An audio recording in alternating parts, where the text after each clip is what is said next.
Watch me make a stovetop pot roast for the first time. Okay, so I started this the night before because I wanted to marinate the meat. I got this pot roast seasoning pack. I also used garlic powder and onion powder. I'm going to utilize the rest of that seasoning pack for later, so just stay tuned for that. I know with cooking big chunks of meat like this, it can be very intimidating. So that means I'm going to cook this slow and low. So it's the next day. I went ahead and washed up my vegetables, chopped them up. Well, my husband chopped up the onion, and then we got things going. I patted down my roast with a little bit of flour. So with the recipe that I'm following, you have to sear both sides of your roast. So that's exactly what I did. I was so nervous about this stuff because I've never done this before with a big piece of meat.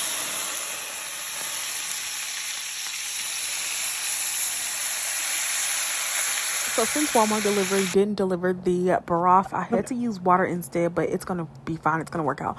But okay, so then I went ahead and added my vegetables of choice was red potatoes, onions, and a little bit of mushrooms. Well, it was a lot of mushrooms. This recipe is supposed to take about 3.5 hours. So anyways, back to the recipe. Now I'm going to cook this initially for the first 2 hours on one side and then flip the roast. It was about that time to flip the roast, and honestly, y'all, this is smelling so freaking good. I love when my husband and I make meals like this because it's really a cute little bonding moment. I also had him add a few more spoons of flour to thicken up the gravy. This is the 2 hour mark, and y'all, this is done. Like, it was fork tender. He was able to rip it apart pretty easily. We paired this with some Hawaiian rolls, and oh my gosh, this tastes so freaking good. I can't wait to make it again.